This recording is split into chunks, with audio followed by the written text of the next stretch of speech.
I just thought, well, I want to go hang out with Fulton. So I gave him a call. He wasn't home. He texted me saying he was in the hospital, and he gave me his room number, and not knowing what was really going on. And my feeling was, I felt like he wanted to live as long as he could do it. He pushed so hard, going through what he had to go through.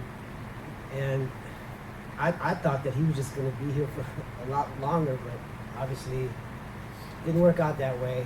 And I really love him so much, and I'm going to miss him so much. And it's funny too, when I first came over here, he was doing he had 2 gigs going on, so he couldn't pick me up at the airport. I had to get a ride from some people that were at the airport. I didn't know where I was going. And I said, yeah, go this way. And they started driving. They were going towards Holland. And I go, well, this don't look like where we're going. So anyway, we ended up driving back. And then they dropped me off at McDonald's. And I made a phone call.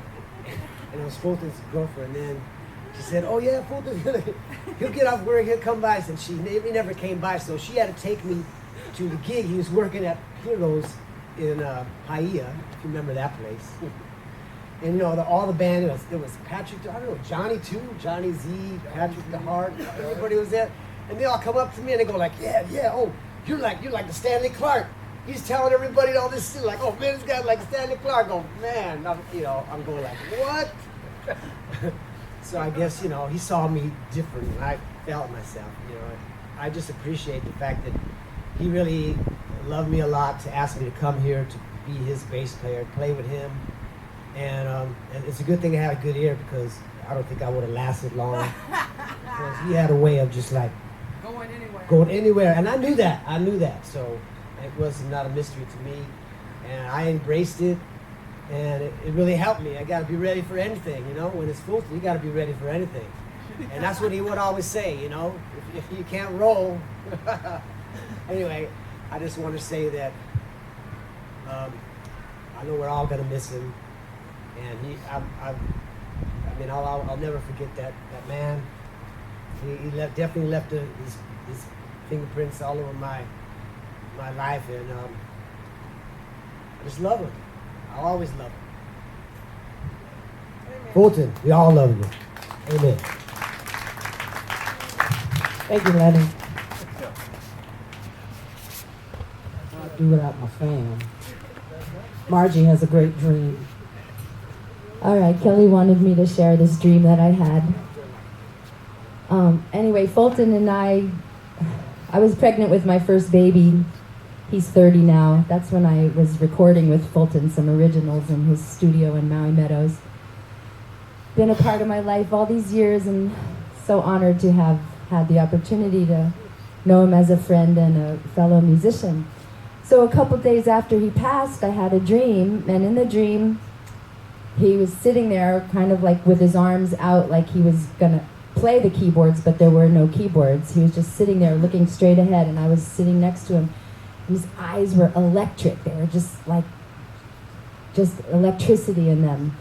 And so in the background I could hear this music, and this music sounded, the only way I can describe it is sounded like 1,000 orchestras playing at once, and it was this cyclical form, and there was this really high tempo, like kind of floating over the whole top of it, and it seemed to be emanating from his being.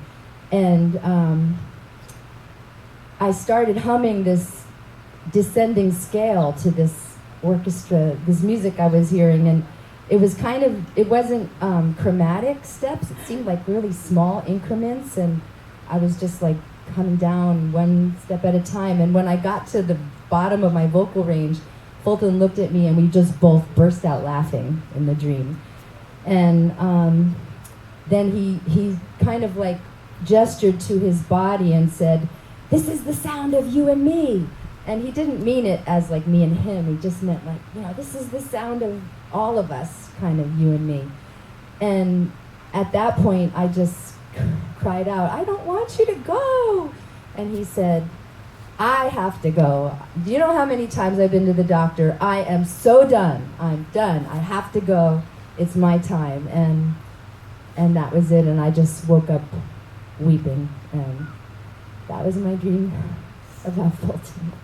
And I just want to say, I was gigging with him a number of times the last month of his life, and he just was a puddle of love everywhere he went. I must have heard "I love you" 50 times at least, not just to me, to everybody, the waitresses, the waiters, everybody who he was in contact with. He was just emanating love and telling everybody, "I love you."